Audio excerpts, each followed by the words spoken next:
So, as people are arriving, I'll just say this is, hi Don, this is our fourth meeting, mini workshop on the topic of can we rehydrate California?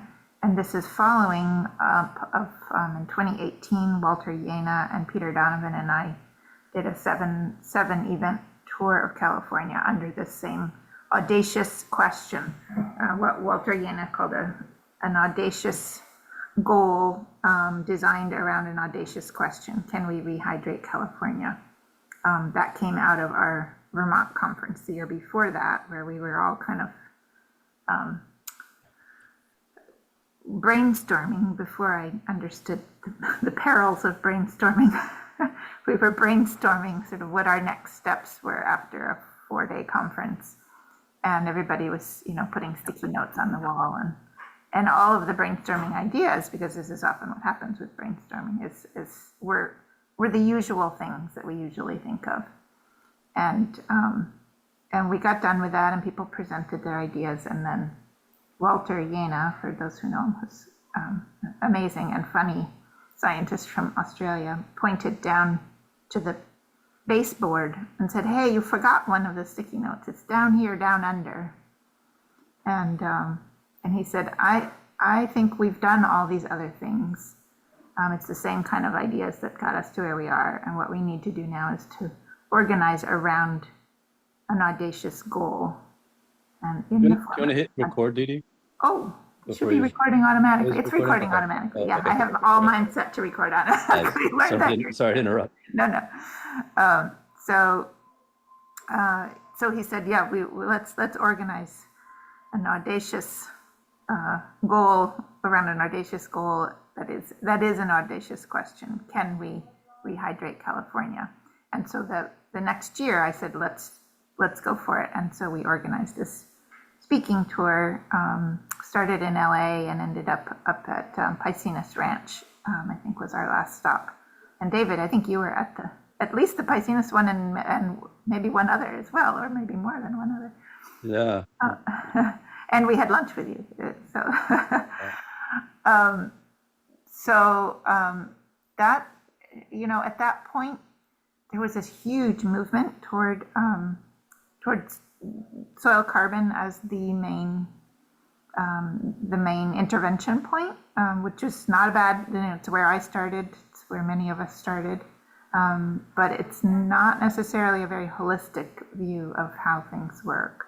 And since then we have that, so a lot of people came and showed up, but weren't quite ready because they were already invested in projects around soil carbon.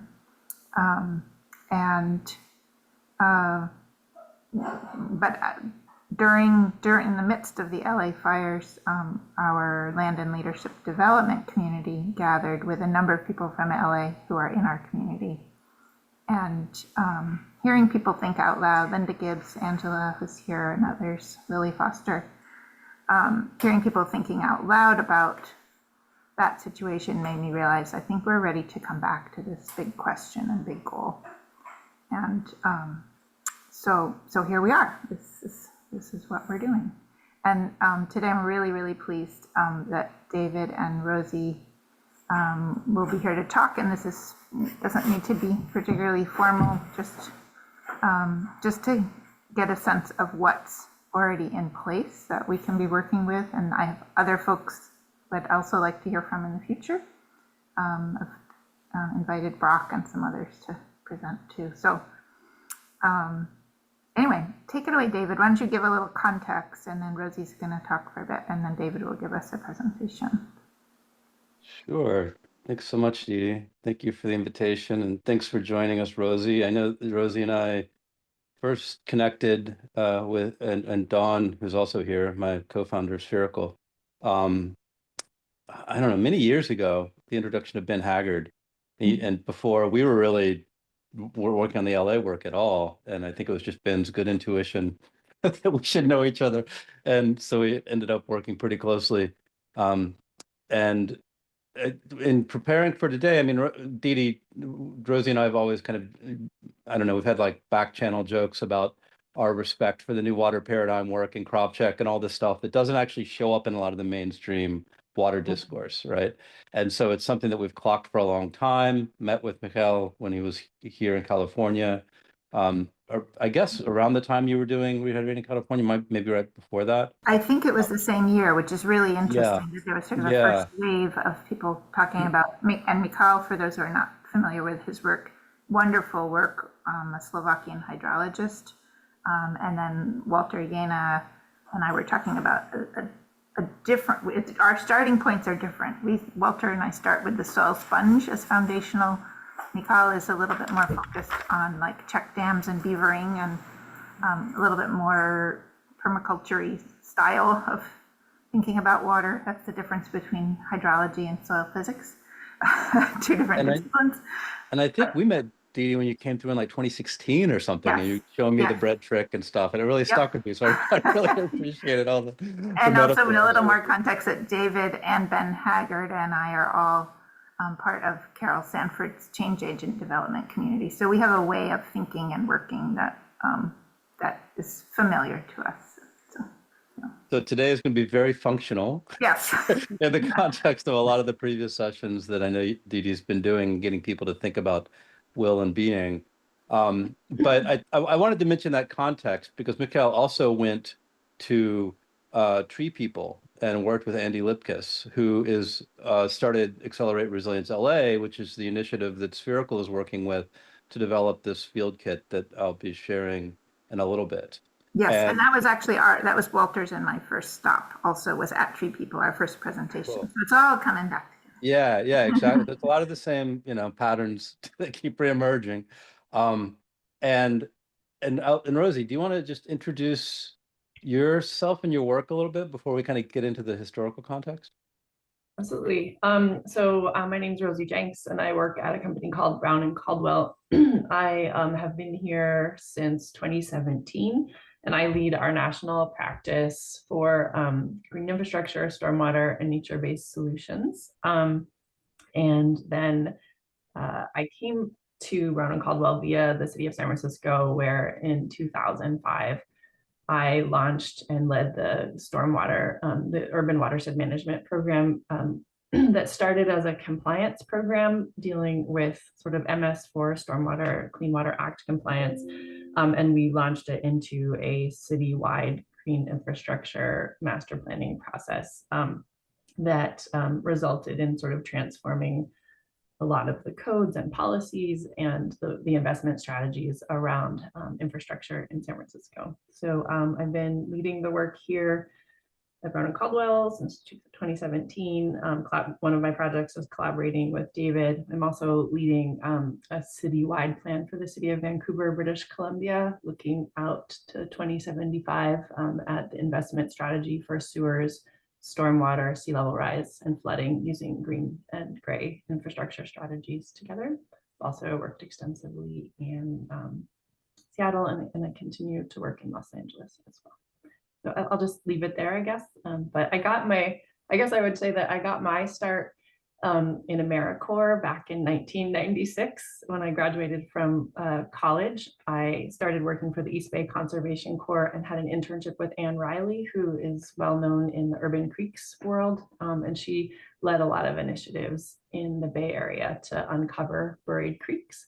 And then I also was part of a team that was doing asphalt removal in schoolyards. And so those were the places that were sort of the origin story for my introduction to especially urban watershed management. So yeah, so I'll just leave it there for now. Cool. Thank you, Rosie. Yeah. And I'll just say, like, Rosie has just been one of the primary inspirations for a lot of what we've been working on because of early work that she did in San Francisco on a thing called the Watershed Game. That was engaging communities on watershed understanding. And this was back in the aughts, right, Rosie? Like 2007. Yeah. Was the first time we played it.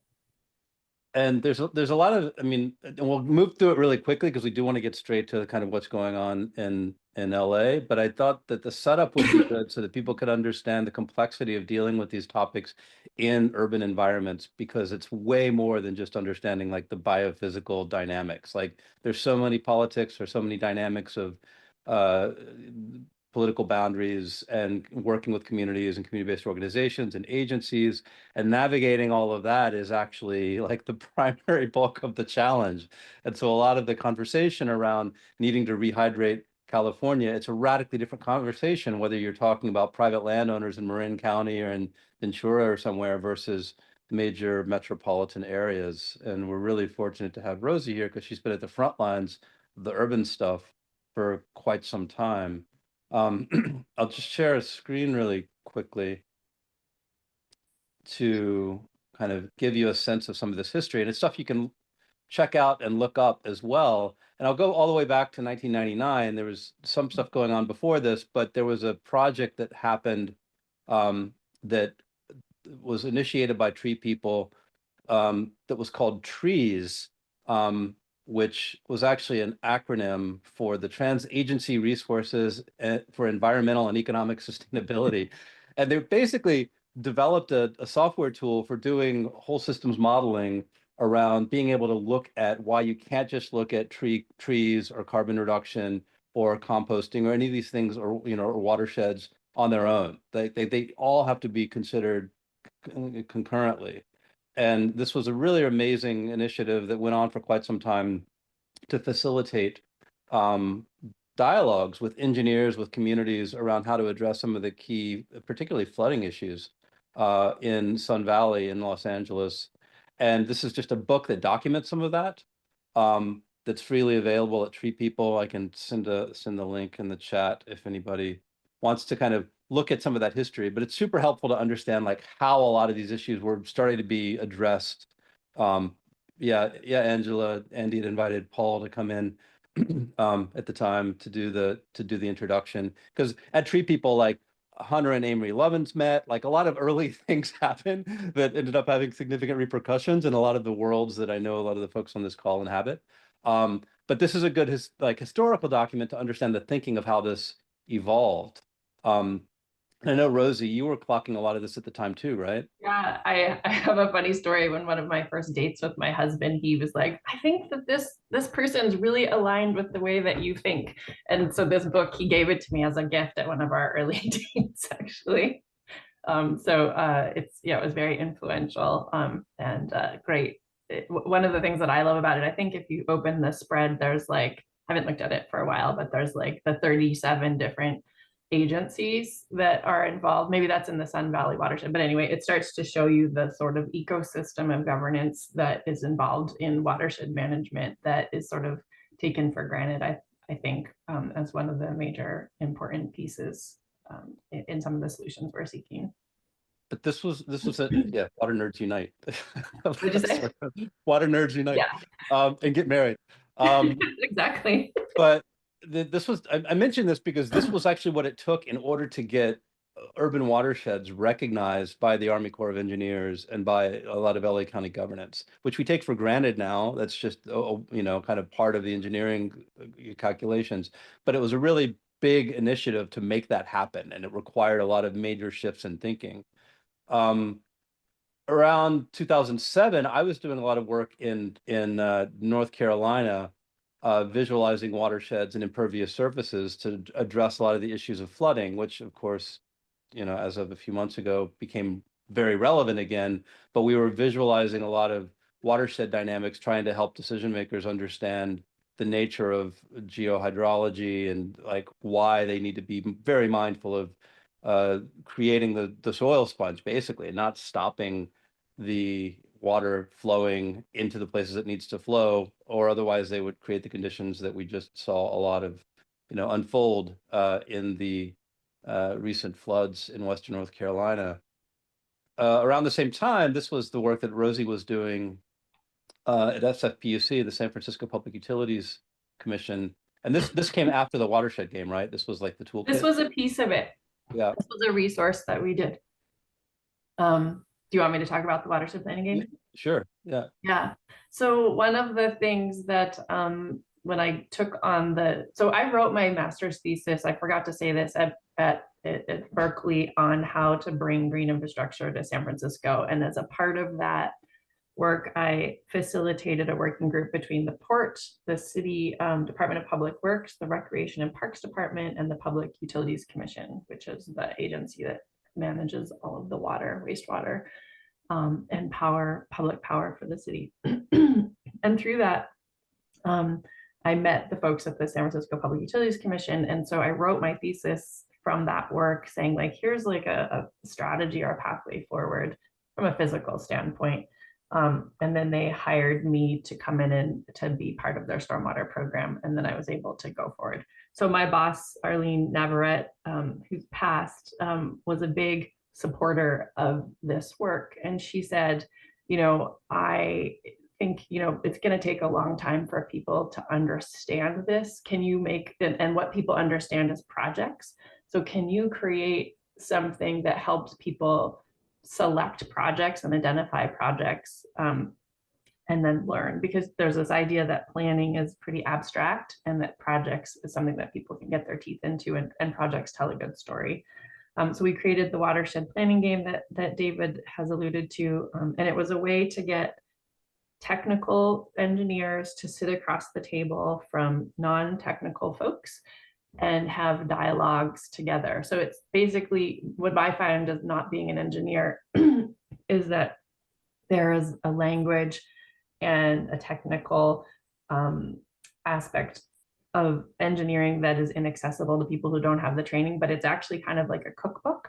That's my takeaway from it, is that engineering is pretty cookbooky and people can understand a recipe pretty well. And so the watershed planning game is basically breaking down the basics of engineering to pieces and parts that people can understand without being experts. And so it's a game where you sit down and you learn, you have a pretty quick and rapid training about how water works in an urban environment. And then it has a big board game, which each of the watersheds of San Francisco are game boards. And then all of the techniques for the solutions that you're seeing in this toolkit that he's scrolling through have a size, a performance outcome, and then a cost. And so people can basically assemble strategies together and rapidly calculate their performance and cost, and then have discussions about trade-offs. And we used that as a way to ideate on project concepts that we could then build and monitor and learn about how to change the way we deliver projects in the city. And David, does that cover what you were hoping people could hear about from the watershed planning game? If there's Yeah, I think so. There's not a lot of documentation on it online. This PDF's probably online. We can find the link and send it out. But it was just really important. Yeah, BMP, best management practices, which is one of those terms that when I first water facility paying attention to the technical language, we were like, we can't use that. That's like acronym alphabet soup. And the nature of a lot of this work, I think, is evolving the communications around it, right? Because the green infrastructure world, the low impact development, the LID, a lot of the language that was being used, around this time got uptake amongst a particular crowd of engineers and sort of, planners, but it wasn't very accessible to the general public. And that's a lot of what we've been working on in the past few years, is like, how do we narrate this in a way that's a bit more capable of crossing, different sort of cultural, social, and sort of disciplinary boundaries. But this is an amazing resource because it just goes into beautiful illustrations. And at the time, SFPUC was doing all kinds of work around visualizing the watersheds and the flows and where all the water was coming from educational initiatives. And like, this was one of the primary inspirations that we've turned to in developing the field kit that I'll show in a bit. I also wanted to mention this initiative called the Greater LA Water Collaborative that happened about 10 years ago. That was also an outcome of a lot of that early work on trees. The Trees Project, the Second Nature book is about, that this was an initiative, had program called Storm Capture that was showing how water could be, stormwater could be harvested in the urban environment. And it was led by tree people with a whole lot of collaboration with the different agencies, and really, like, you know, got all to the point of like creating example sites where they were bringing in like fire engines to create rainstorms in the summer and show how they could capture all of the water on the property. And it was epiphanic for a lot of people to realize like this was actually possible and doable, and you could get a whole lot of water from the occasional rainstorms that LA gets. Looks like somebody just found the link. I That's don't the want to put that toolkit, right. it looks like, yeah. Cool. The watershed planning game is a different thing. We'll find that. But the water collaborative was really important because, you know, the mayor was bought off all these agencies and it looked like it was really going to go somewhere. And then, yeah, there's Andy, and with Garcetti, who was the mayor at the time, and the head of the Board of Supervisors. So they were showing how all this is done, and they physically built it out, and it was really remarkable, and those places are still around. But it wasn't, and they even did modeling to show what it would take. This guy, Chad, at the time was at Tetra Tech, and he modeled all of LA to see what would the cistern sizes need to be across Los Angeles City, and how many houses would there need to be in order to capture enough rain to kind of provide the amount of backup they would really need. And the modeling is really amazing. The report was incredible. They had a little guy in a raindrop outfit, or I'm not sure the gender of the raindrop, but they would hang out as like the icon to kind of get people interested in this. And it's worth paying attention to the depths that they went to with this, because now, especially post-fire, a lot of this, I think, has been forgotten.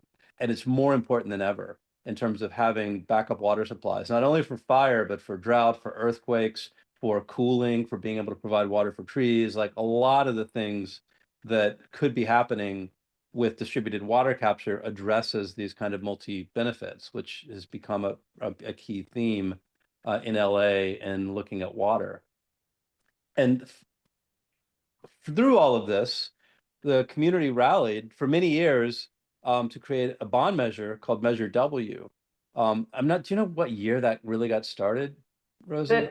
It got passed in 2018, and I think there was multiple, I don't know, I wasn't like around in this early days to know, but I know that it was like coalition of NGOs, and philanthropy was part of it. The Water Foundation was part of it. Yeah. So there's a lot of it took some time to get everybody on the same page. Yeah, because I mean, out of all that work in the 90s, like this whole group called the Council for Watershed Health was established. And Didi, I know on the call with Alpha, you were saying they should have some of these organizations focus on watershed health. They exist. Like Yeah. these people are really actively engaged. I mean, we've worked with over 50 community-based organizations to design the field kit. So there's so much happening on the ground in LA. It's actually a bit overwhelming. Yeah. And what happened with Measure W was it was passed, and it's a tax on impervious surfaces, meaning like they tax the pavement. So there's an incentive to depave to let water flow into the ground, right? And because LA is notorious for being so paved, as we've all seen in the movies, and especially the LA River, if you've ever seen the Terminator, you've seen the so-called channelized LA River that was done under the auspices of flood control decades ago. That there generates a lot of money. This bond measure generates around $280 million a year, and there's no sunset. So that's $280 million that's constantly going into the coffers for projects, which, as far as I know, there's absolutely nothing else really like it in the United States. Yeah. And this is not federal funding. There is somewhere else that I've heard Peter Donovan talk about. I think it's in like in the Midwest somewhere where they did do a tax on impervious surfaces. I don't know, it probably not anywhere near as comprehensive as what you're talking about, but there are other places that do impervious surface taxes. This is just generating and has a huge infrastructure around it for delivering the money. And if you don't know that Los Angeles County is larger than 40 states in the United States, the population. So it's an enormous amount of developed land that they're taxing. So Say that again, how many states? There are 40 states in the United States that have fewer people than Los Angeles County. People So- or area? Population. Population, yeah. So here's a link to this map for anybody that wants to explore, which you really want to see what's going on in LA and or what's being funded. This is on the Safe Clean Water portal. And they show all the various projects with all the details about what they're doing. So it's literally, like hundreds of projects that are happening around the county.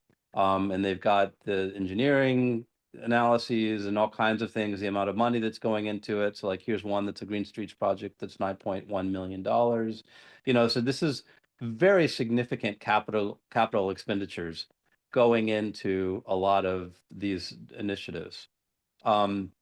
There's a lot to say about this program. I mean, it's incredibly complex in terms of how they are determining what gets funded. There's a lot of steps in the process for people to apply for it. They have to first apply for technical assistance so that they can then bring in engineering firms like Brown and Caldwell to actually do the modeling and calculations that are necessary.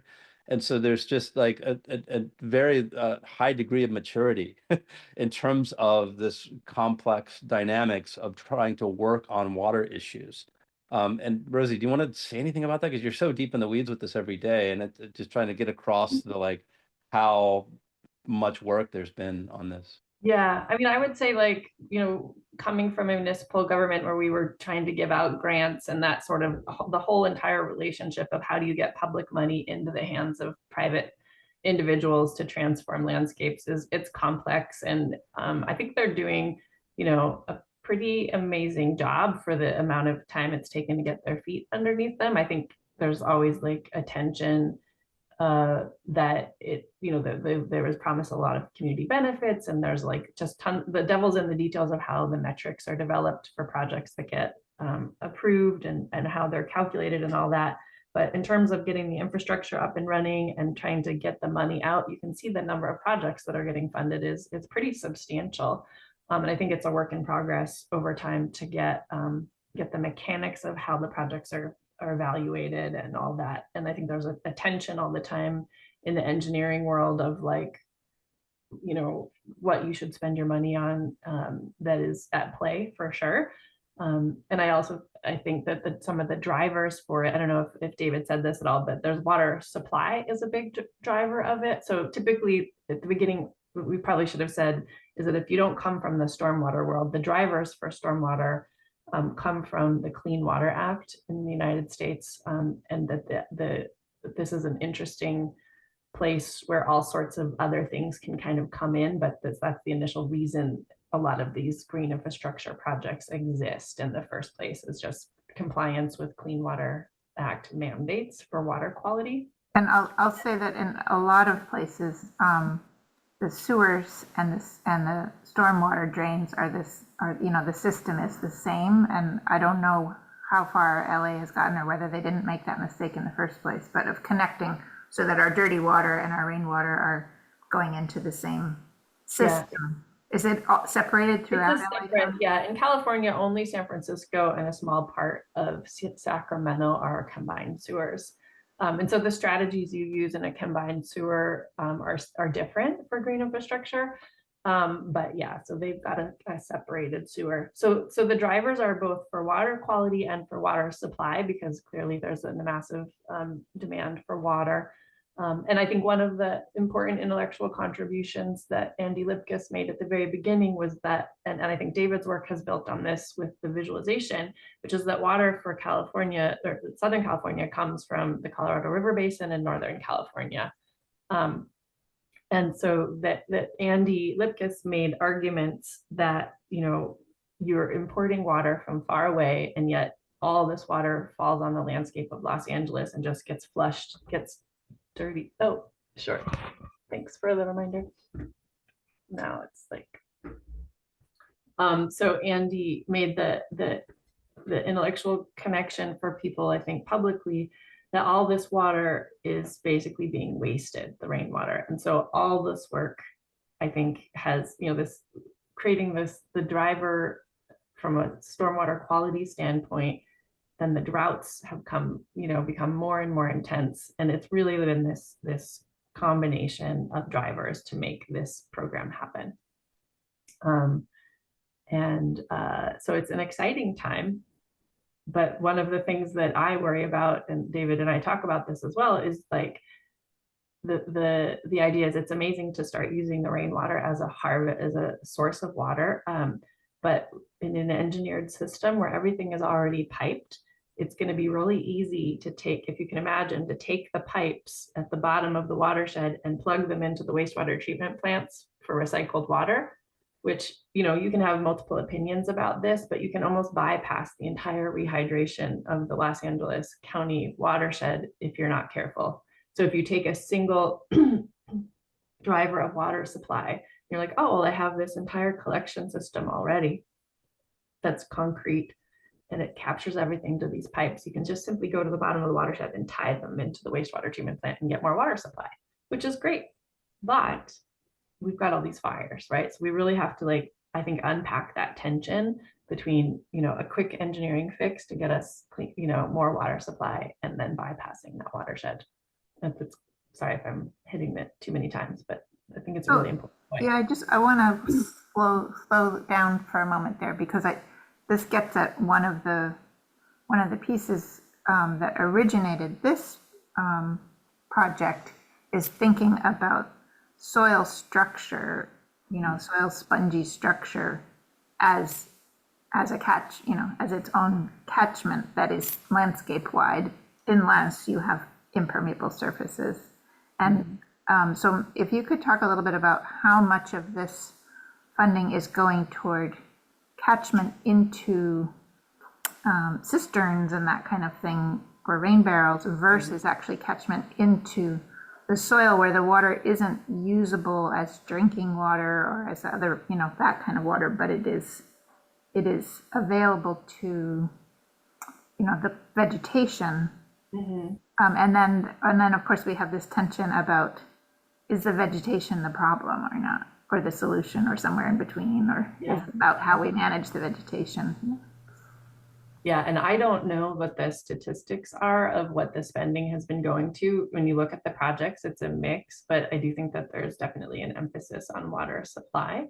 The nice thing about Los Angeles is that they actually have aquifers that can be recharged, which is not common in California. So it is a place where getting that water into the aquifers can be part of the water supply portfolio.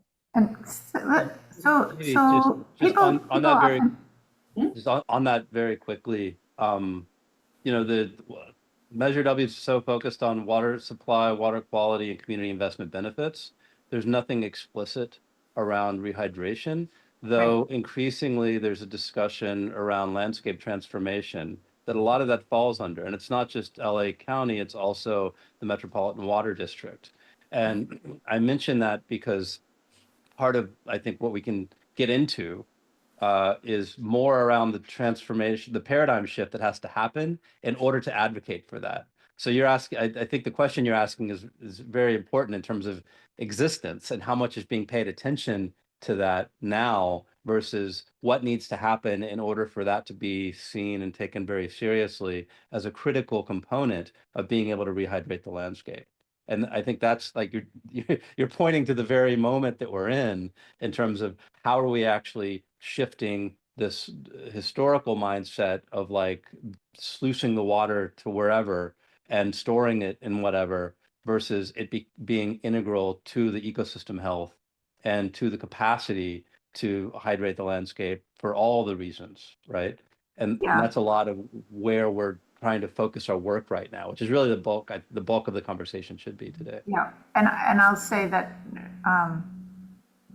a primary reason for wanting to rehydrate a living landscape is about transpiration and an incredible cooling potential for transpiration and shade, and then and then reducing surface temperature, which also reduces that radiative heating. So we're getting I think it was the first meeting that we had, I was showing a study that came out that was written about in The Guardian about the difference in temperature between like botanical gardens and wetlands and rain gardens and city streets. And it's just unbelievable, those differences.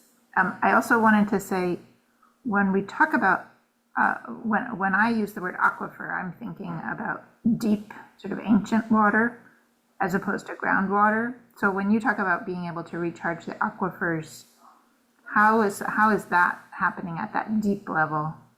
Or are you talking more about groundwater?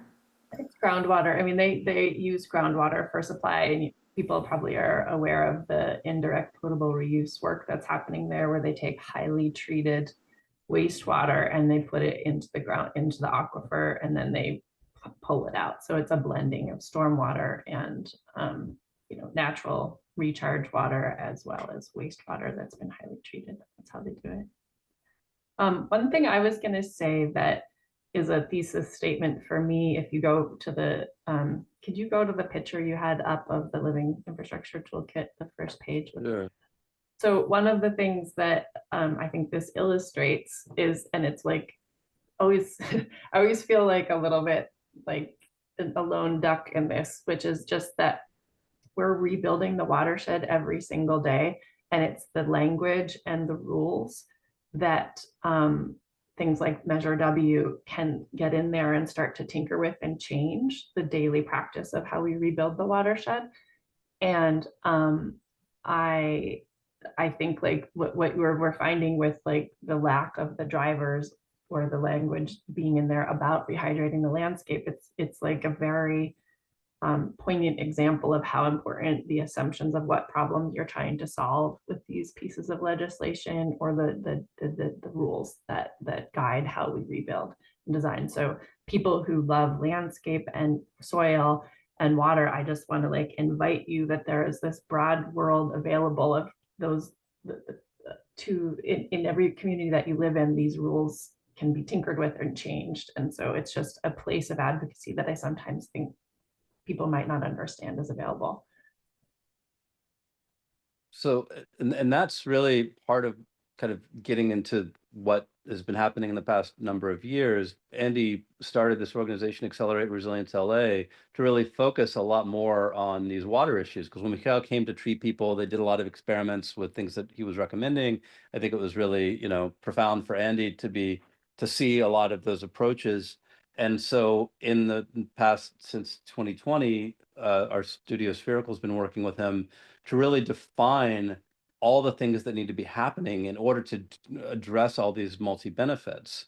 And this is just a video we created for the Metropolitan Water District and others around with ARLA, Accelerate Resilience LA, to really talk about how hydrating the landscape actually provides, even at individual residential levels, all of these benefits, not to mention the larger watershed. And, in Measure W, one thing I didn't mention was the Safe Clean Water program actually has watershed coordinators. So you see here, they've got these blue areas are all the watersheds of LA County. So they've got people designated and devoted specifically to watershed health in each of the counties. So they're in each of the watersheds. So they're coordinating all of these projects. And these are folks that are deeply involved in a lot of the watershed health work in different organizations. So they've got this infrastructure to be thinking about watershed-wide projects. But given the complexity of LA County, because there are 88 municipalities, the water is the rivers are channelized under the auspices of the Army Corps of Engineers. Like, as you can imagine, it's like extremely difficult to get anything done just because people's imaginations are limited by their bureaucratic boundaries oftentimes, because they're like, oh, we can't go there, Well, that's a really important question here, and I'd love it if either or both of you could speak to that, because of course, I mean, it may be true everywhere, but thinking about Vermont, and people who come here say, you have so many organizations, agencies, et cetera, that are duplicating each other's work, competing for funding, disagreeing on stupid little details, not having a shared goal that everybody's working toward. Even if you do, it's like not recognized. So my suspicion is this is true in many places. And I would love to hear how you overcame that in setting this up, to the extent that or how that was overcome, whether or not it was you guys working on that. Well, I think having a funding that is dedicated to the problem that they're trying to solve is one of the major ways that they're overcoming it, because it just creates an incentive structure to get in line with the goals of that program. I don't think it's changed the governance per se very much. They have the watershed coordinators that are bringing people together from like a coalition building and collaboration perspective. But in terms of getting it going in the first place, like Oh.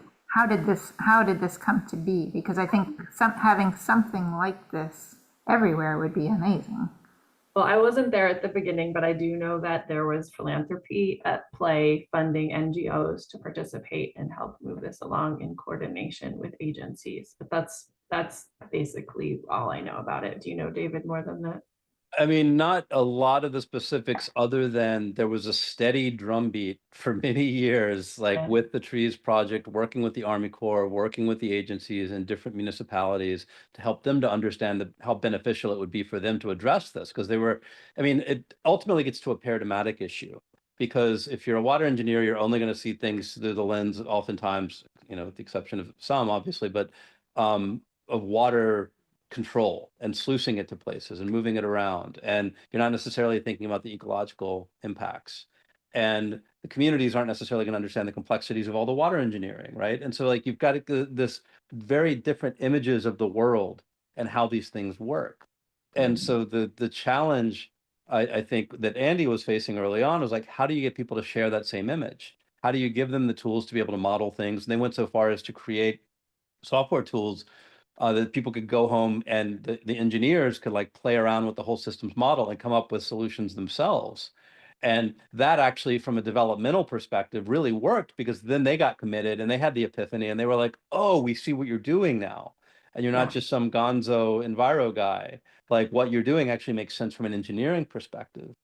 And so that started to really at the same time, there's a lot going on with Lewis McAdams and a number of other folks in LA that were working on river issues, that were working on sort of revisiting a lot of ideas of the greening of the city that had been proposed back in the 20s.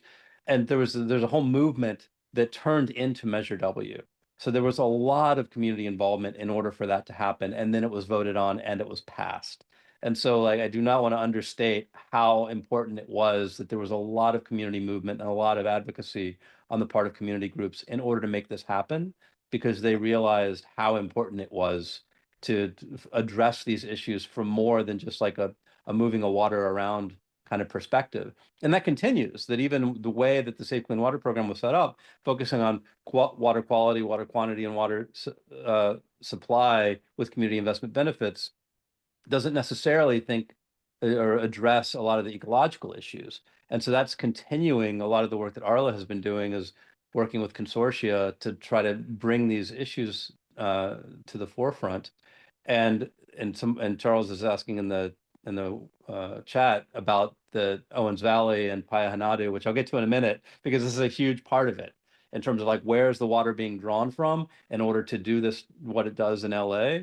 It emphasizes how important the way the water is handled in LA, and to not only affect LA itself, but all of the cascading effects of the places around it. But it's kind of Dee, to your point, it's so complex that how do you communicate all of this stuff at the same time? Right? Like that there's just so many things. It's the problem with whole systems. It's just like it's unthinkable in a lot of ways because it's so far beyond any one discipline. And there's so much paradigmatically that's a challenge across all of our society because of the fragmentation, the reductionism, the paradigmatic foundations, the very functional, utilitarian use of resources. And we've been trying to address all of that through this living infrastructure field kit, which I So can I get just into. want to know, yeah, I want to note that I know Rosie has a hard stop pretty soon, and so I want to see if there are questions specific for Rosie or comments before we shift over to looking at the field kit. Did you want to speak to the Owens Valley thing at all, Rosie? Or I don't No, know, but okay. sounds like David knows. I will get to understand that, yeah. the timestamp of how long it's going to take to get a lot more local supply for it to affect regional supply planning or strategies is going to be really out of sync. So I think there is no direct connection like, oh, we've saved 6 billion gallons, so therefore we don't have to take from these other places. I think that that's unlikely. Yeah, that- I guess another question in my mind is what would the equivalent, when we talk about impermeability, that's easy in an urban system. But for those of us who live in more rural areas, it's a different metric in terms of the taxation piece. And you could do water infiltration testing, but it's interesting to think about what this would look like in a place like Vermont or somewhere else, so or upstate New York. Yeah, I mean, it's a parcel tax based on impervious surfaces, but you could just, other places do stormwater tax just based on parcel size. So you have some area multiplier, if you impact this much area, then they could charge you based on that. But what would they be charging you for? Like if you're, like Right.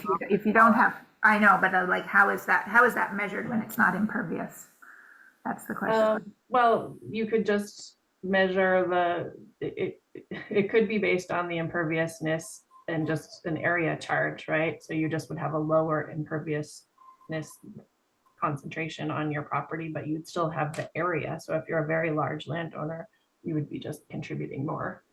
Yeah, I guess, so I'm thinking of like Water. Joe Morris, who's up in Marin County, a rancher, who's probably capturing more water on his land because of the way he's managing it, versus somebody, one of his neighbors who's doing something differently with their land. And it's all grassland of one sort or another, but one part's being managed in a way that's capturing water and one part's being managed in a way that's losing. But that's trickier to. Yeah, but it's not impossible. You could basically just show how you would be able to document the types of land management practices you're using. Like we would say, like in a city, we would say, we want to make sure you're maintaining your rain garden. We're going to come and look at it every 5 years, but please send in a report and a photo of the maintenance records, have your maintenance records and that sort of thing. So there's definitely like legally defensible ways to do it. Yeah. When all buildings are added to sites, do you know how or have images of a way to capture? In addition, tall buildings are for retention. Are you, Leah, or is it Lee, sorry, are you talking about like a green roof or like a cistern? You're like, are you asking like what strategies are available for the building itself? And people can go ahead and unmute. We're a pretty small group here, so Yeah. it's not a webinar. Hi, yes, I am actually just, there's in Austin, there's a site being developed. It's over the aquifer in an area, and it's under the redevelopment exception. So our usual Save Our Springs, which is one of our ordinances, detention, retention ponds, that apply water quality, those are missing. And I am just wondering if there are other ways. This property has a slope, and so they're having to do a drainage completely around and a lift station to push it out into the drainage system. And it seems like a kind of a waste in the sense that water could be better used on site. I'm just looking for other innovative techniques that, other than I think our city is very aware of rain gardens, even though we don't have many of them. But I wanted to come with a pocket full of ideas. Well, I think the Bullitt Center in Seattle is a good example of a not a very tall building, but a taller building that's using it. I would, when we did our San Francisco headquarters, we have a 25,000 gallon rainwater harvesting system at the building that was, usable. I mean, the on-structure systems and in-building systems would be ones that I would recommend for is it like a dense urban site where you don't have a lot of green space around the perimeter to infiltrate? Is that kind of what you're getting at? Or you're just saying they're not requiring it because it's a density, they're giving them like, They're not requiring it, but they have funds that are allocated. Of course, those can be used anywhere in the area. okay, But I'm trying to be sure that those funds are put on site. There is impervious cover, but about 60% of the site currently is really grass. And it seems that the soil, all the discussion that you've had about soil is pertinent here, because I'm not sure that they will automatically retain what's there. They're removing trees to build building and spreading it out, but they're claiming the same impervious cover.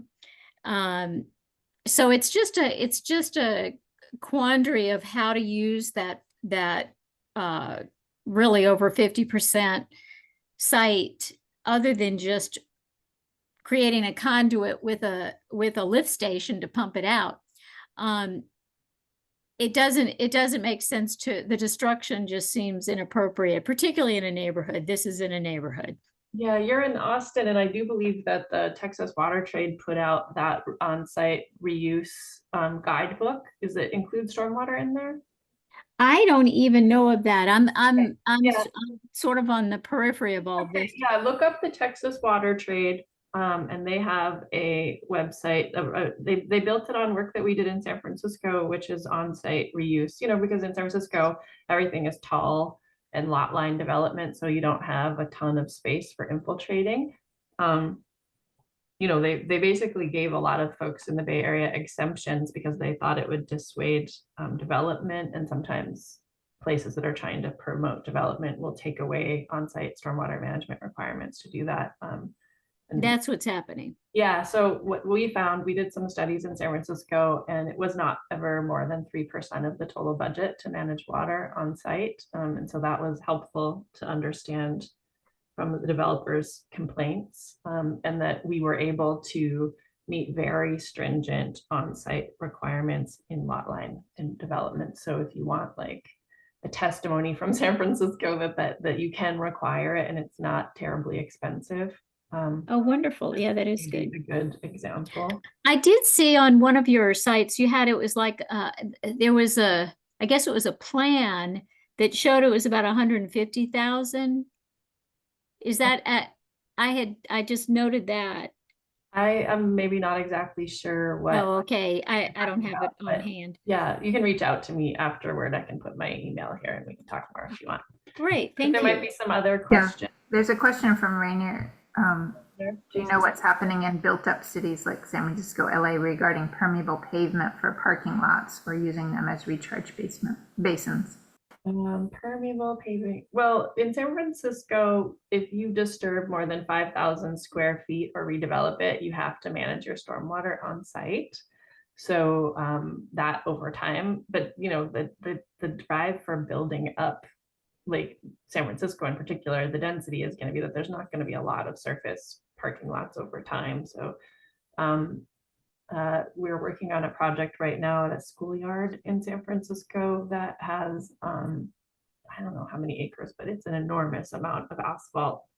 And then we're putting in a ball field, like a soccer field that has a recharge system underneath. So it's taking out asphalt.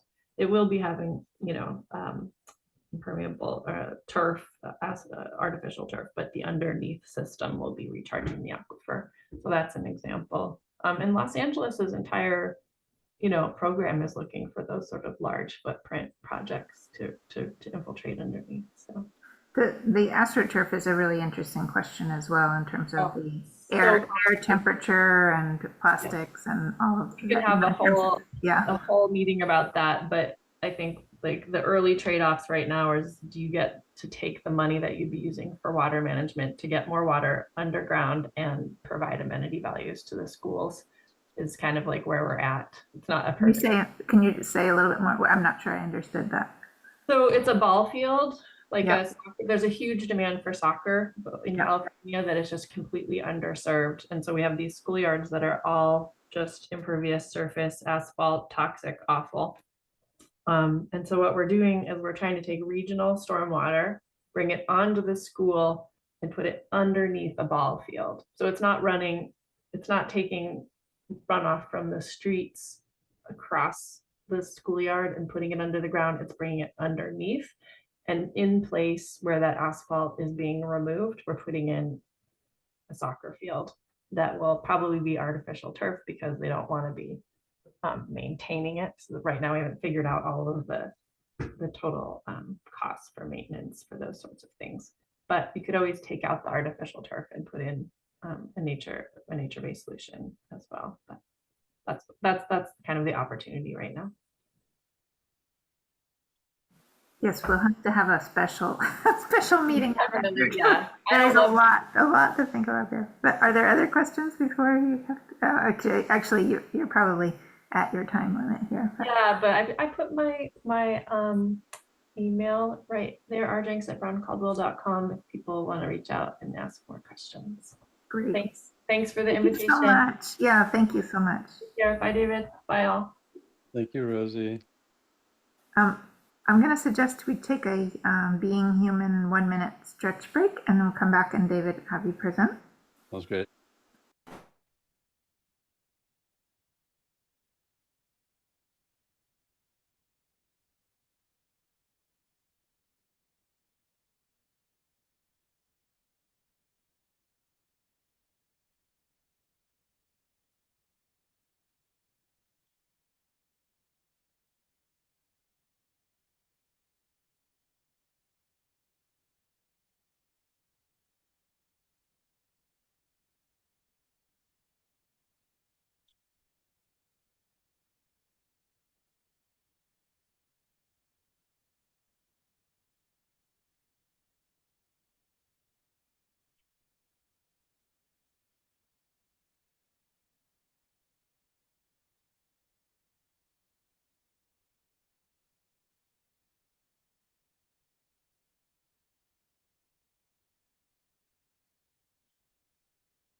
Okay.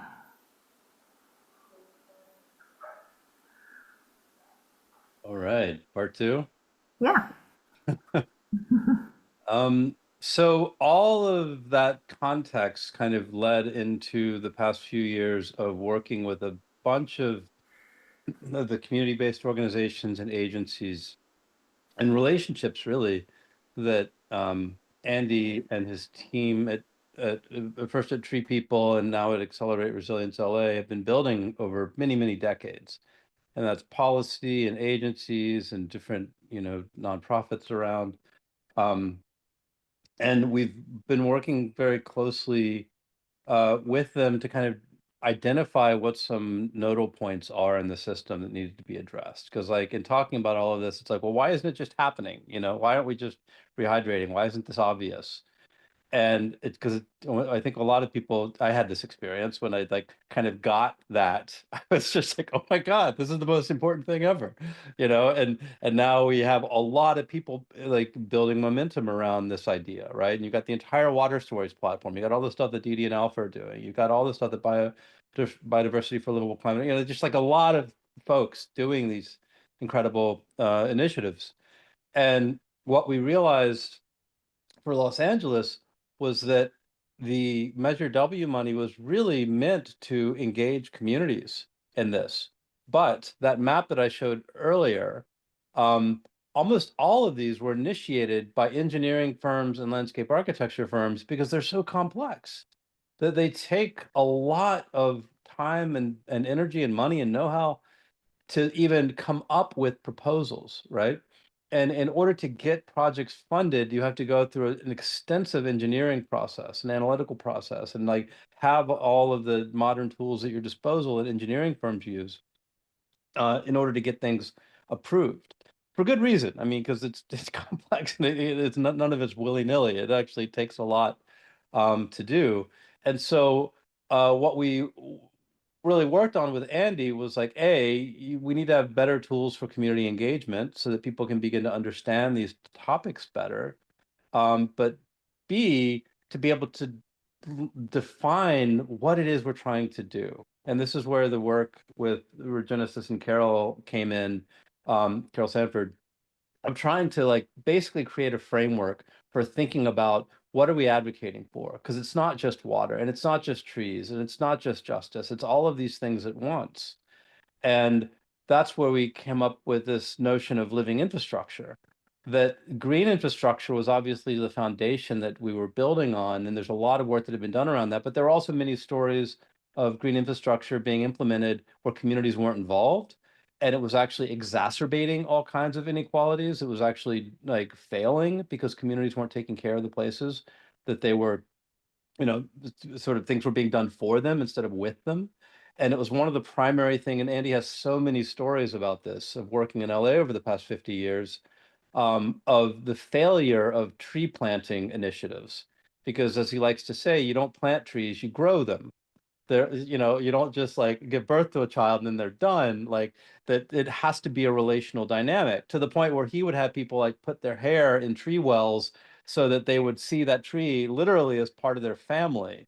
That like their DNA was intertwined with it. So he realized like how important it is to work with increasing participation within these types of relational dynamics. So we came up with this framework. You can go to the website. I'll put the link in the chat. Called that we call the Living Infrastructure Framework, where the 5 principles are honoring place, growing participation, embodying justice, fostering resilience, and regenerating life. And these are all absolutely essential elements in everything that we're doing. And so when we're doing project designs, which I'll get to in a minute, we're always looking through these lenses. So when you get here, you can click on these and we define them, honoring place by responding to the distinct needs and qualities of local places, cultures, and ecosystems to Okay. celebrate this history. One sec, David. I'm just going Yeah. to suggest what David's describing here is really key, and I recommend that we hold off on discussion in the chat, and just be here with David for a bit. So we have a whole if we want to get into like a long discussion about artificial turf, etc., we have the Rehydrate California Google group, and I can help you join that if you're not in there yet. But yeah, I suggest that we leave the chat alone for a bit because it also flashes up over David's screen and it's a distraction. So, thanks. Yeah, I appreciate that, Dee Dee. I mean, because this is actually where it does tie into a lot of the work that Dee Dee's been trying to do to get folks to really reflect on, like, why are you doing this? What's the purpose of it? Like, who do we need to be in order to do this work? And what we've realized is that no number of technical tools is going to really create the types of shifts that are required. That they're important, but they're by no means sufficient. And that so much of the work that needs to be done is actually cultural and paradigmatic. Because if you're trying to do all of this work against the background of just extraction and sort of a resource orientation and objectification and ignoring the history of what a lot of the colonial infrastructure has done, then you're just putting, Band-Aids on bullet wounds, basically. Like that there's a really, really important aspect of recognizing the underlying worldviews behind the decisions to create infrastructure and to create invitations for people to reflect and see that themselves. You can't just tell anybody anything. Like you have to create the environments and the conditions for inviting the reflection. And through that work, we've done a lot of this work with Honoring Place, which is a lot of what Regenesis does with their Storying Place work and looking at like, how do you design for the living systems of places? For growing participation, which is very much Andy's, rallying cry to increase involvement at all scales so communities can guide the evolution of their places with everyone playing a unique role. And he's just got decade after decade after decade of stories exemplifying why that's so important. Of embodying justice by tending to communities and ecosystems damaged by past infrastructure, which obviously, in the case of redlining and a lot of the current consequences of decisions that were made decades ago in urban environments, there are a lot of people that are at extreme disadvantage. Not to mention, centuries ago, and like in LA in particular, there's been 3 phases of colonization over the centuries. There's just a lot of history to pay attention to understand what it means to actually embody justice, to foster resilience, adaptability, and reliability and recovery by emphasizing long-term care, maintenance, and improvement. Like these are all different sort of what we think of as different levels of work, from like stabilizing something up to like operating and maintaining it, to improving it and finally regenerating it. That all of these are really important elements of how living systems work. And then finally, regenerating life by strengthening the webs of reciprocal relations that knit beings and places together to plant the seeds for social and ecological vitality. And I know this is a really, really important one to a lot of the people here. And this is really looking at ecosystems as relations to understand the nature of the reciprocity that occurs. And this is honestly, I think, the biggest blind spot that we're facing at a planetary scale right now, because it's just people taking for granted that the ecosystems will always be there, that we could just kind of ignore all of these things. And of course, it's always at our own peril that we do that, because it's reciprocity that holds all of this, this Gaian system together. So those are the foundations of the paradigm that we're coming from. And we just thought it was extremely important to present all of this. We're still working on how to better integrate these into the design process. This is all an evolving project, but it's really foundational, because we knew that we can create more technical tools, but we had to get this right. And there's an entire section on here if you'd like to dive into any of this to learn more about the perspective that we're taking. Obviously, lots of people have different frameworks and different ways of thinking about this work, but for us, it was important to get this clear for ourselves. And so we made this project called the Living Infrastructure Field Kit. There's some videos you can watch that kind of go into the details, but we basically ended up making a free tool that's accessible on the web, that Andy's team at Arla, we played around with gaming tools and all kinds of complex technologies. And ultimately we decided we had to have something that was very accessible to people. They could just get to it, and they could access it for free to look at all of the different aspects of education, to learn about these different, instead of BMPs, best management practices, we refer to them as remedies, to learn about remedies, to be able to add observations, to do co-design. And if anybody's interested, if you go to the bottom of this page, you can actually type in an address, or just a town, like you can go to Venice, and it will pop open this map that's the field kit itself. And you can also create an account to start doing things. But within the field kit, we've created, it is planetary. You can actually zoom all the way out to see the big picture. But we're focused on LA right now, but it's a, in some ways a standard GIS tool, in that we've got a whole bunch of layers that we've curated specific to LA County. And a lot of us came from kind of, bioregional backgrounds and things. And so we've been aware of the necessity of doing a lot of the mapping in terms of assets, in terms of biophysical dynamics, in terms of streams, in terms of flood, like all of these topics that we've tried to aggregate into one place. There's 65 layers for LA County that we've created that can be used in many, many different ways. And just as an example for some of them, and anybody can go online and see this now, we released this a couple of months ago. We can turn on, for instance, the thing that was being asked about in the chat, which is Owens Valley. So for instance, I turned on what's called the aqueduct sheds, which is a term one of the landscape architects we work with, Barry Lehrman, discusses. And these are the aqueducts that are feeding Los Angeles County, and the watersheds that they're drawing from.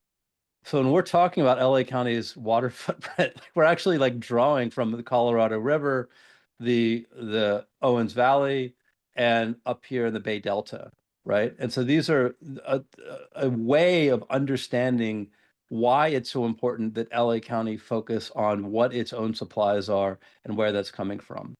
For those, and I doubt that's anybody here, but if you're not familiar with, watersheds generally, we also wanted to be able to sort of help people to understand that. We have the National Watershed Map from the United States Geographic Survey, that you can, if wherever you are, you can zoom in, and it subdivides into what are called hydrologic unit codes, which is like the wonky term, but you can see the watersheds all across the United States, which we, hope to expand globally at some point. But the watersheds here you can see are the ones that are designated that are being drained by LA County and those aqueducts. So this is an extraordinarily important thing to keep in mind from the beginning of any conversation with LA and California more generally, because we have such a highly engineered water system.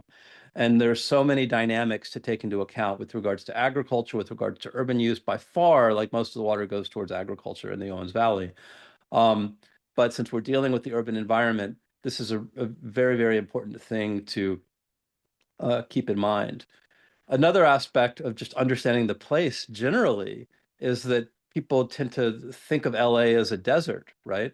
And of course, we can turn on sort of the satellite layer as well, but I'll keep on this vector base map. And there's an amazing project called the LA Landscape History Project that created a map of historical habitats inspired by the Manhattan Project in New York.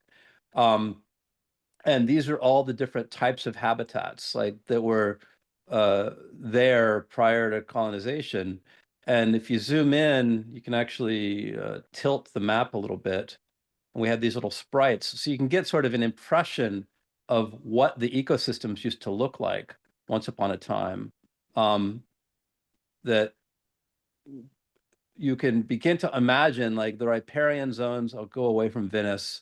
We can look here. Let's see, where's some of the water? Yeah, so like here's the LA River, right? So it was riparian zones of different kinds of freshwater marshes and, different like chaparral forests and like sage scrub around. And so for folks that are wondering what their neighborhood used to be, they can play around and see what the ecological potential is of where they are. And so we've got a bunch of maps like that that are fun to play around with, especially from an educational perspective.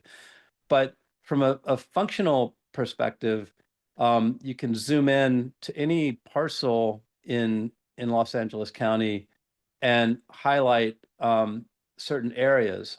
To do this, I'm actually gonna see. You can either draw a parcel, 1 second, like this, like if I want to create I'm just sort of randomly picking a site here. You can select that site. It'll zoom in and it'll do automatic calculations around how much impervious surface is in the site, how many gallons of runoff there is on the site per year, what the habitat is. There's like 0 leaf area index on this particular site. Yeah, it's fully industrial, so it's just I pick some like random commercial building. This site is 93% impervious surface, 70% grass. Here are all the rainfall calculations. This was very important for Andy. You can look at the total rainfall of the site, which is almost 700,000 gallons. The roof rainfall is 350 of that, so it's like half of it, as well as 27 million gallons of offsite runoff.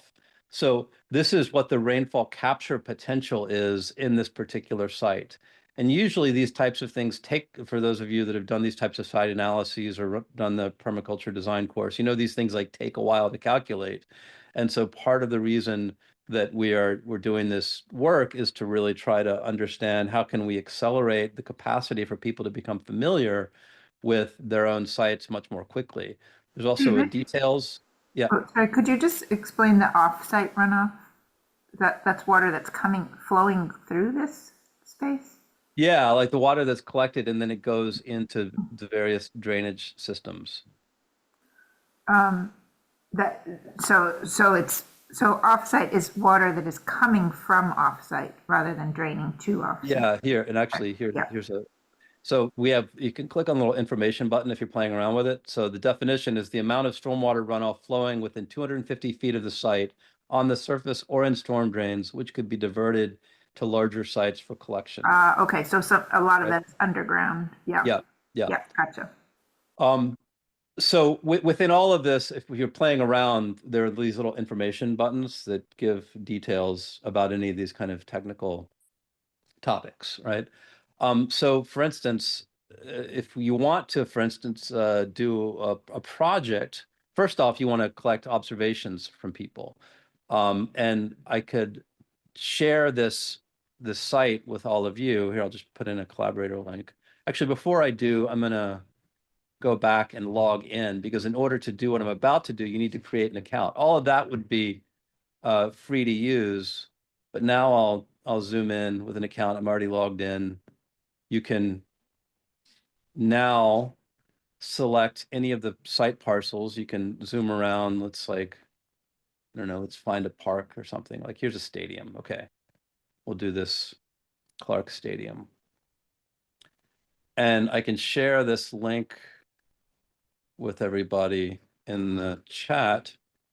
And now you could log on and see what I'm seeing, and you can make observations. So we can have a conversation around like, okay, if we want to look at any of these, let's see. Cancel out of there. I'll select Clark Stadium. It's giving me the details on it. I could ask any of you questions around like, okay, you know, what do you think is needed here? It's like, well, I don't like baseball. Like I want soccer, right?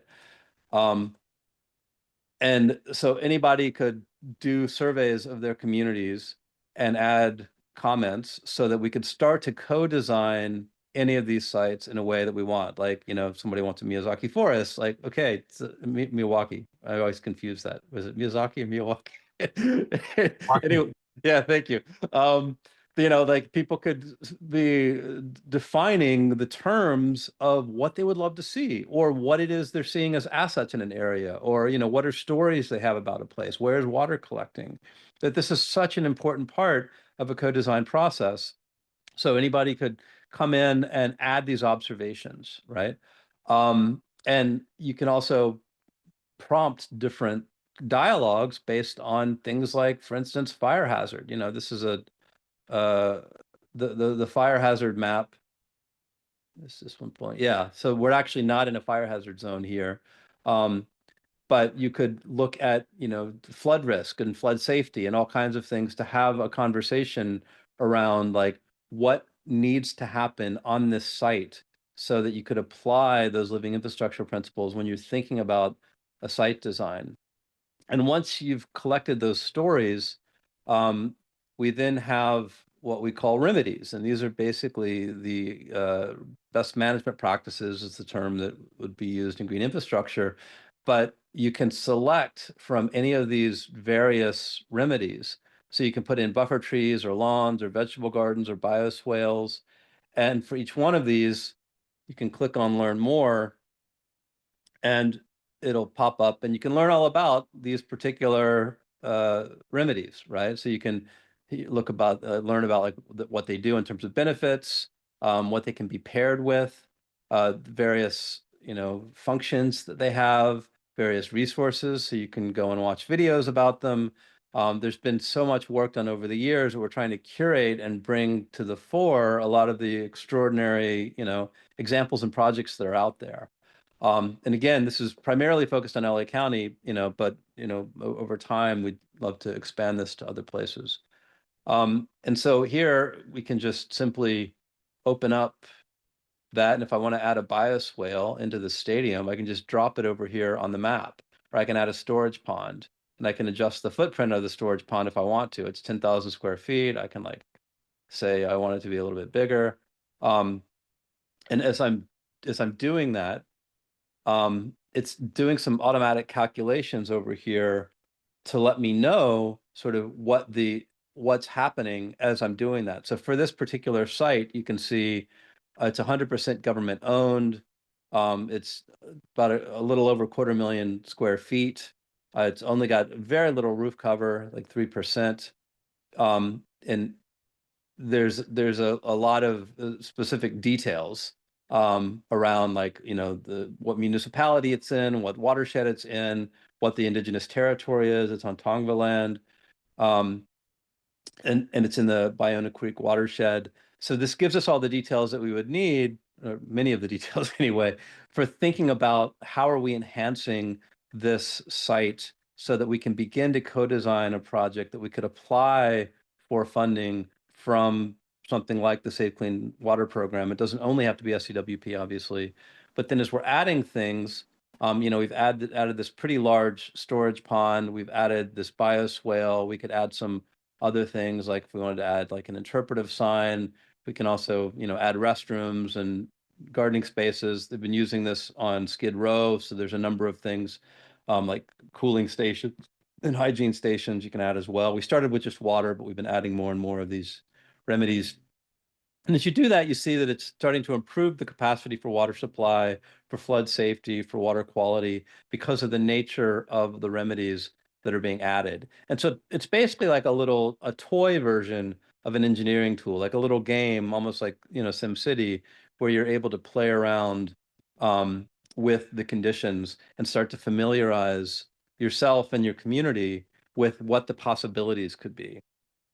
And this is the basic process of co-design. And anybody can get together in real time and do this in a gathering, or you do it on Zoom like this.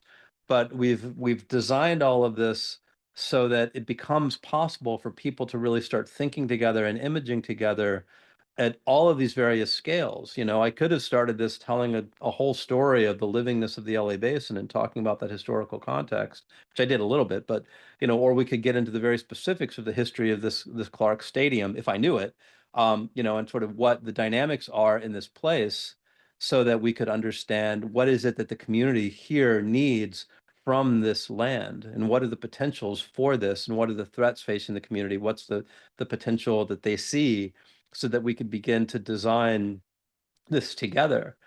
And then once you've sort of selected a bunch of, different remedies, or, you generated different questions, you can then, share this project with folks, or you can go up here and it's also you can also interpret everything to Spanish, because there's so many Spanish speakers in LA. Or adjust the accessibility, but then you can export it as a project, as a spreadsheet or a PDF or a Word doc or an image, so that you can use this as a foundation for applying for technical assistance.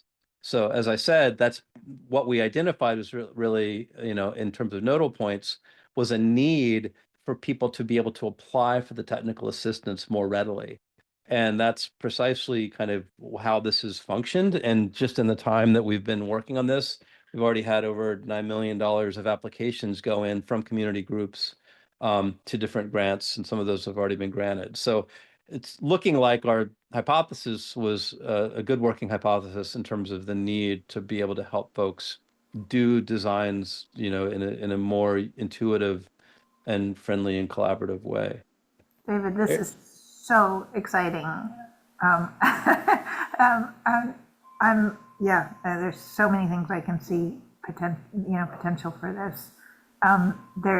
There's a question from Ariel. I'm going to say some questions that I have, and I encourage actually people to. We can say them out loud, but if you've got questions, put them all in the chat. We practiced in our first thing of just framing better and better questions. I have a few of the questions that I have. How does the impact of the fires, how does that impact the map? Like, because there's a lot that's changed. Yeah. And also, I'm curious about like the cost for bringing this to other regions. Like now that you've built this basic piece, what would be needed in order to do it for another state or another region? Brian has a question about open source. Ariel, yeah. Do you want to say yours out loud while others are typing theirs into the chat? Okay.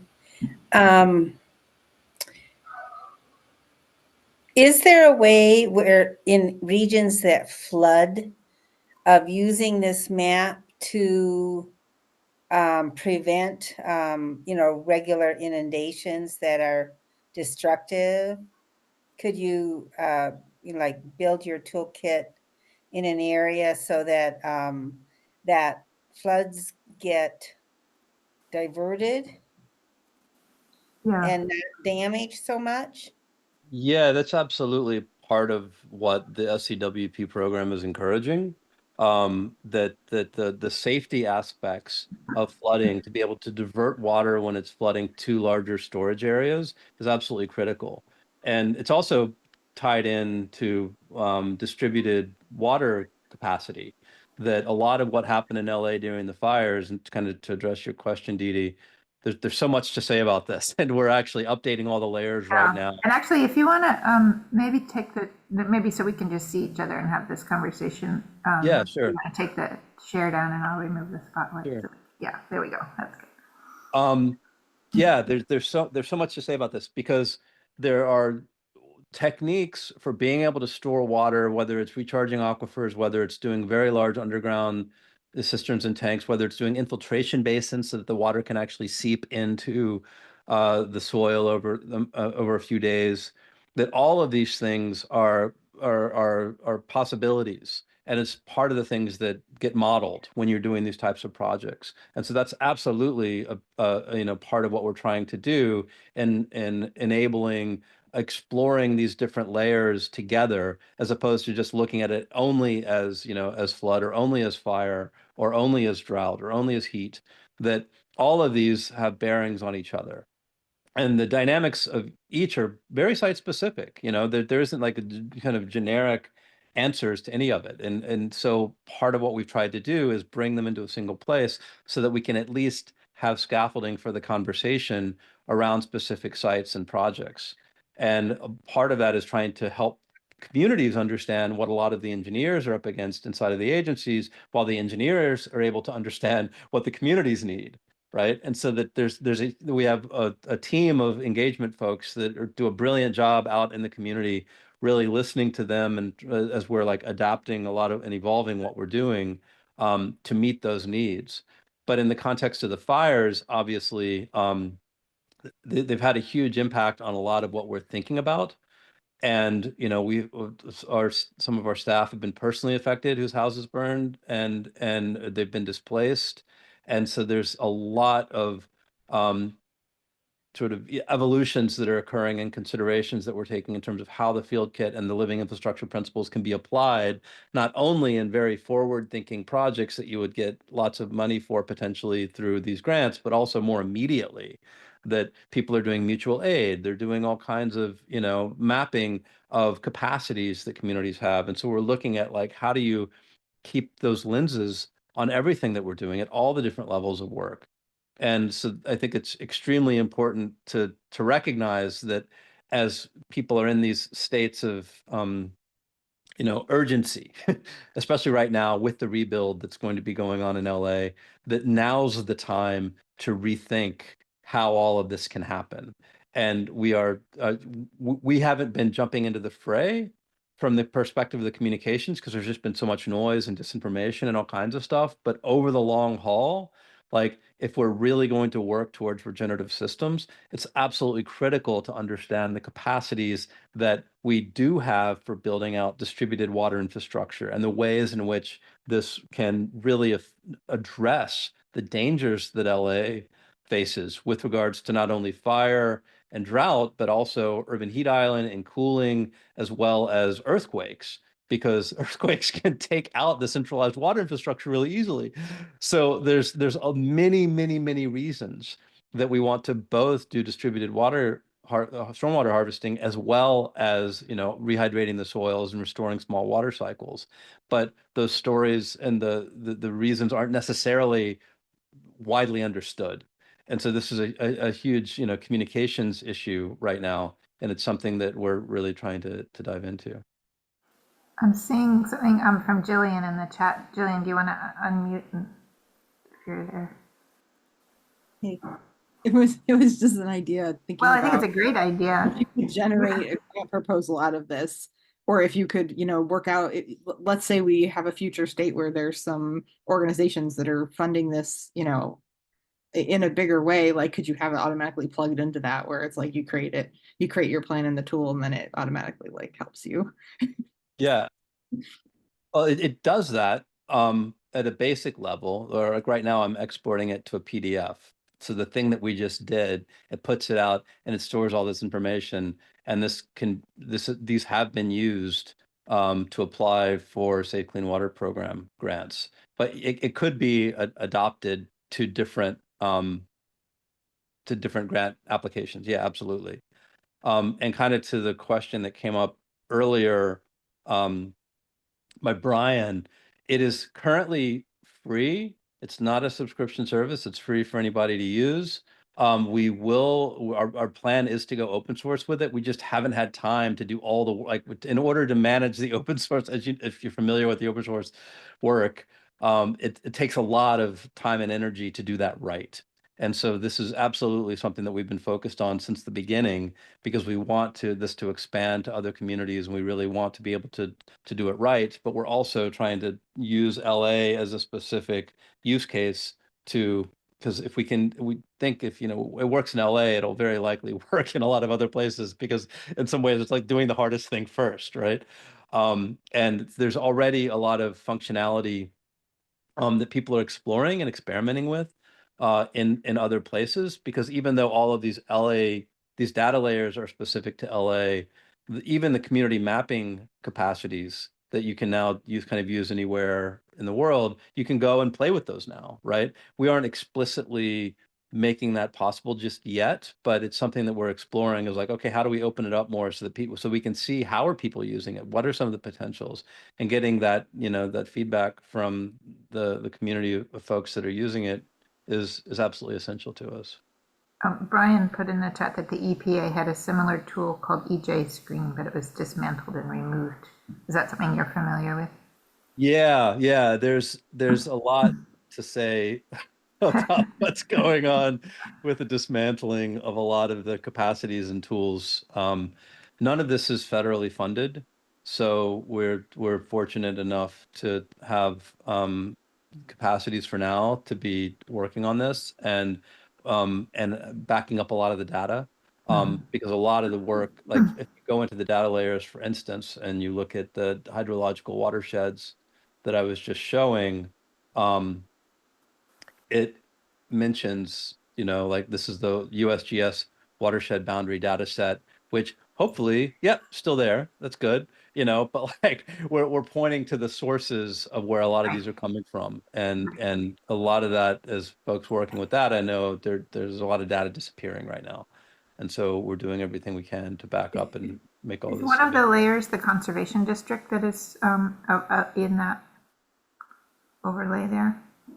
Because I don't know what they're called in California, natural resource conservation districts or soil and water conservation districts are actually locally elected forms of governance that are typically watershed based, and it's sort of an intriguing alternative government that is already in existence. Yeah. There's like these neighborhood, they're different thing, like kind of governance structures in LA. I was actually just looking into them. I don't think we have those yet. That would be useful, because there's also a lot of grant funding that can come through there, and the districts are able to hold money and land and make a lot of decisions, etc. So, I'm trying to remember what they were called in LA, but they may be here. I have a hard time keeping up because our data. I saw something that looked like maybe that it was that layer, but I wasn't sure. But feel free to log on and look around for sure. John, did you want to say something? John Schill? Yeah, I think it's wonderful. Are you doing workshops with communities to actually lead them through this process? It's a great tool, but I've been tinkering with it, and it's not completely transparent how to use it. And I would imagine that a facilitated workshop for charrette within a community would be a really valuable thing to get funding for. That may well be even more important than further development of the tool, is to help communities begin to use it.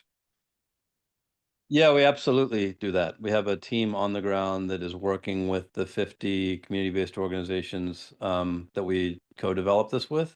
and they are actively doing that all the time. So there's still a lot that needs to happen in terms of the sort of the how it is that people are onboarded and getting to use it. Like a lot of the functionalities in place.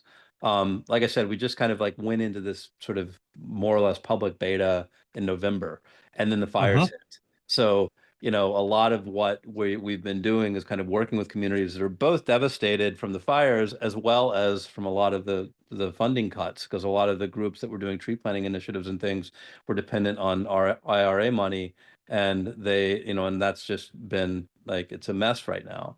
And so we insofar as we can have been, even before we launched, we were working with kind of private beta, working with communities to do this. So there are a number of projects that have come out of community initiatives using the tool for doing that kind of facilitation.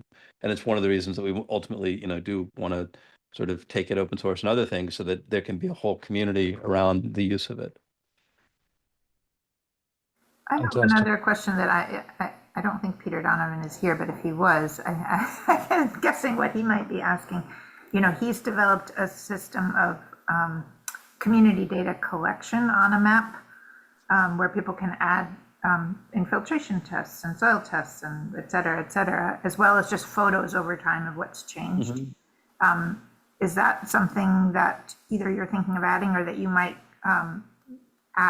put together what he's doing as an overlay in here so that data collection could actually be a live thing rather than it being kind of modeled? What's the change? Yeah. I mean, that absolutely it's a top request.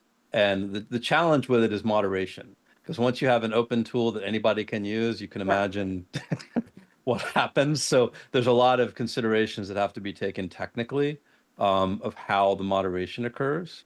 So his way of dealing with that is that only group, you have to join as part of a group. Yeah. And you get to see your, whether it's like, the Northern Rangeland Society of Montana or something, they have their data set and they can all see their data set. Right. But it's not publicly available unless someone wants to make it public. And but they're the only ones that can also edit that data. So each group has their person. Originally, with Soil Carbon Coalition, we were all about open data, and then that has really changed. Just so many things we figured out along the way that's not going to work.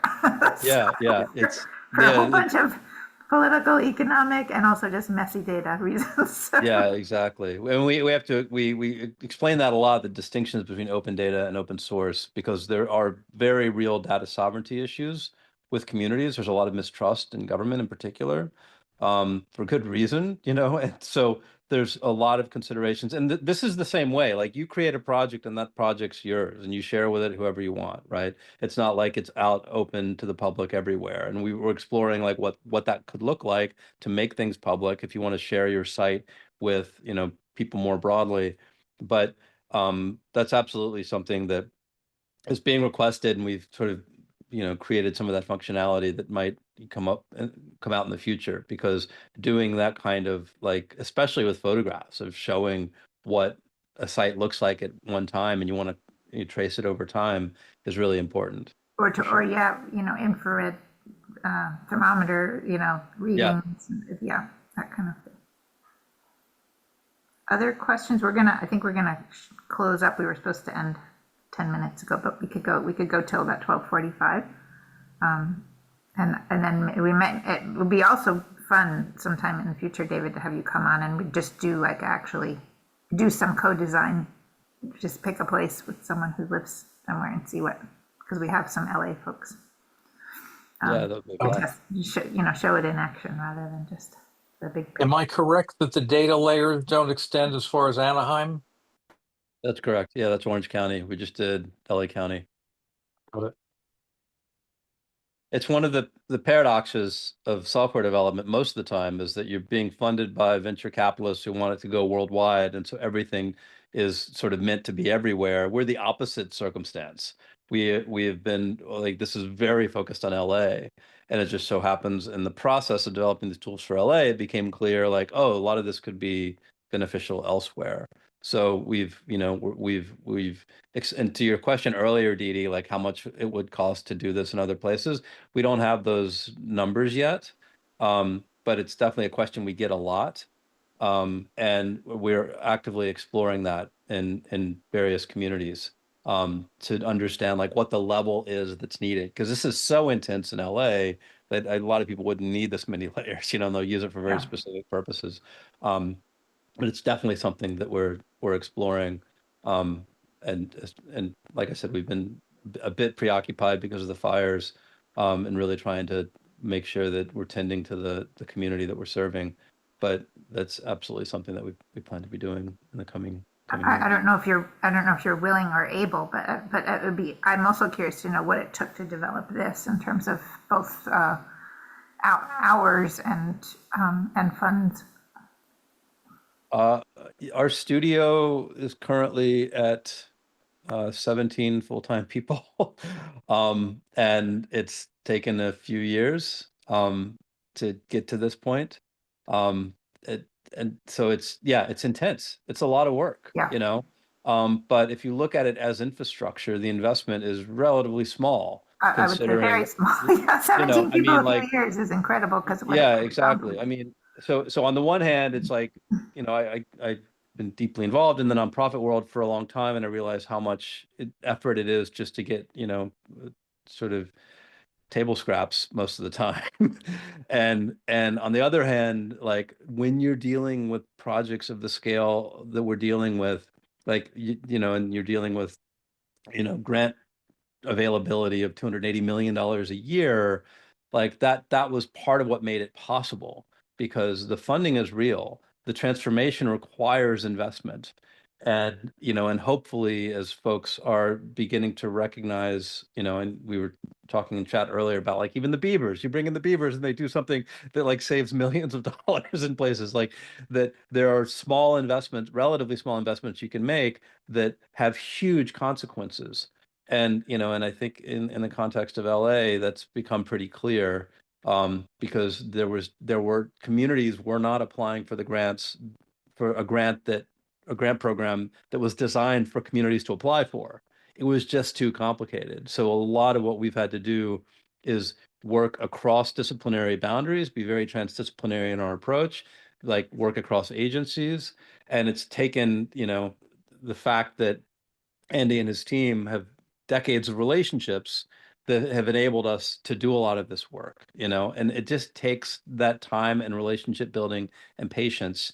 And it's the opposite of sort of like coming in with a solution to give everybody that's generic in all these other places, like so often happens with the way software is presented, So it's been a really interesting journey for us to understand kind of the complexities of that and what's, sort of who do we need to be in order to create the tools that can be truly useful for these communities. Awesome. Any last question or burning question? All right. Thank you so much, everyone who came. This recording will be available. I will put it on my Wisdom Underground site as well on Substack, so that it's, people don't have to register to watch. It'll just be available there. And yeah, I'm really excited to keep going with this. Hope that you can come and present some of this somewhere in May 10th through 14th if you're available, and to sit by a lakeside in Vermont. And we've got a conference coming up that some folks here will be at, or maybe we're calling it a think tank, I think. But I think this is the kind of thing that we really want to highlight and get to play with some. So. Super. All right. Thanks for the invitation, Didi. Thank you. Yeah, and thanks to Rosie. You can pass that along. Absolutely. Bye-bye, everyone. See you maybe next week with Anastasia Makareyeva, next Friday morning. I'll send out another announcement about that if you haven't seen that yet. Thanks. Thank you.